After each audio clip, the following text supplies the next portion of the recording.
नमस्कार दोस्तों, स्वागत करता हूं आपका अपने चैनल हेमंत शर्मा पर। और अभी बज रहे हैं रात के 10:05 और रात का समय हो रहा है। और दिन है आज 23 फरवरी 2026 और आज सोमवार का दिन है, भोले बाबा का दिन है। तो एक छोटी सी मैं सोने के लिए जा रहे तो एक स्टोरी पढ़ रहा था, तो आपके साथ मैंने सोचा शेयर करता हूँ। तो आप सभी ने कभी ना कभी ये सोचा होगा कि हम पूजा करते हैं, भक्ति करते हैं, कीर्तन करते हैं, भागवत कथाएं सुनते हैं, लेकिन हमारी मुक्ति यानी हमारी शांति, हमें मोक्ष मतलब क्यों नहीं मिलता। तो इसी पर एक छोटी सी स्टोरी है, वही आपके साथ सुनाऊंगा कि ऐसा होता क्यों है, जो मेरे को भी बहुत ही एकदम लगा कि हाँ सच में। और इसके ऊपर थोड़ी सी एक मिनट की बात भी करेंगे। तो एक राजा था कहीं पर, तो उन्होंने सुना था कि जो सबसे पहले जो श्रीमद् भागवत महापुराण की कथा है वो परीक्षित जी को श्री सुखदेव जी ने सुनाई थी। तो राजा को पता था, तो उन्होंने कहा जब 7 दिन में परीक्षित जी को मुक्ति मिल गई तो मेरे को क्यों नहीं मिलेगी। तो उन्होंने अपने यहाँ एक पंडित जी थे, तो उन्होंने उन्हें बुलाया और अपने यहाँ कहा कि अब मुझे भी भागवत सुनाओ ताकि मैं भी मुक्त हो जाऊँ। तो पंडित जी ने कहा हाँ ठीक है महाराज। तो उन्होंने पूरा व्यवस्था करी और उन्होंने सुनाना चालू करा।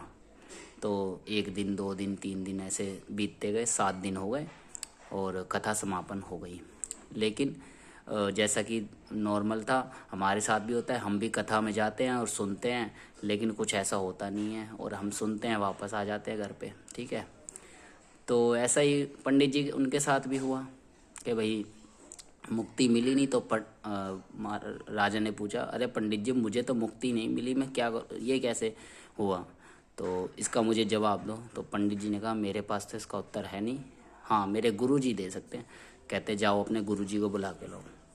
तो पंडित जी जाते हैं और गुरु जी को बुला के लाते हैं। पंडित जी जाते हैं और गुरु जी को बुला के लाते हैं। तो गुरु जी कहते हैं कि ठीक है, मैं गुरु जी को राजा सारी बातें बताता है। तो गुरु जी कहते हैं मैं आपकी बातों का जवाब दूंगा, लेकिन मुझे एक कंडीशन है, आप मुझे अपनी जगह पर यानी राजा की कुर्सी पर वहाँ सिंहासन पर बिठा दीजिए और मैं राजा बन जाऊँगा। तो महाराज कहते हैं ठीक है बैठ जाओ। जैसे ही वो बैठते हैं, राजा उनके उसके ऊपर बैठते हैं, सिंहासन के वो गुरु जी बैठते हैं। तो कहते हैं अपने सिपाहियों से, कहते हैं सिपाहियों इन दोनों को यानी राजा को और वो पंडित को, दोनों को बंदी बना के उससे बांध दो, जंजीरों से बांध दो दोनों को। तो दोनों को बांध दिया जाता है। फिर राजा कहते हैं अरे ये क्या किया आपने। तो कहते हैं अच्छा अब मैं तुम्हारे सवाल का जवाब देने जा रहा हूँ। तो अब एक काम करो, राजा से कहते हैं हम इस पंडित के हाथ खोल दो। तो राजा कहते हैं अरे ये कैसी बात कर रहे हो, मैं तो बंधा हुआ हूँ, मैं तो पहले से ही बंधन में हूँ, तो मैं कैसे इसे खोल दूँगा। तो गुरुजी कहते हैं हाँ ये बात तो है। फिर दूसरा पंडित जी से भी कहा, पंडित जी से कहा कि भाई तुम खोल दो राजा को। तो पंडित जी ने भी यही जवाब दिया कि भाई मैं भी बंधन में बंधा हुआ हूँ, रस्सी से बंधा हुआ हूँ, कैसे खोल दूँगा।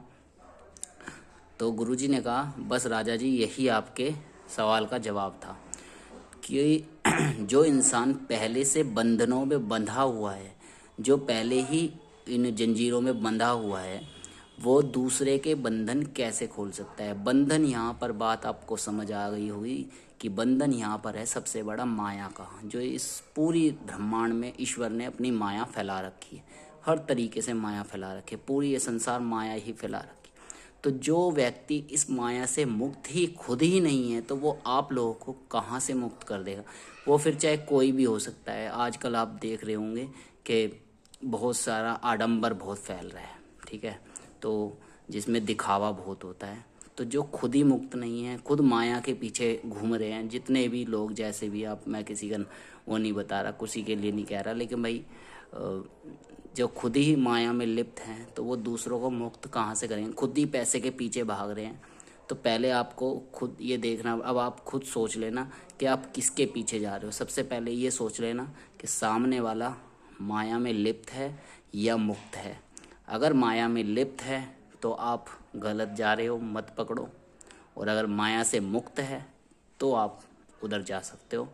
बाकी आपकी भगवान ने आपको विवेक दिया है, बुद्धि दी है, आप अपना फैसला खुद कर सकते हैं। तो मिलते हैं अगली वीडियो में। आप ये कहानी बताना कैसी लगी।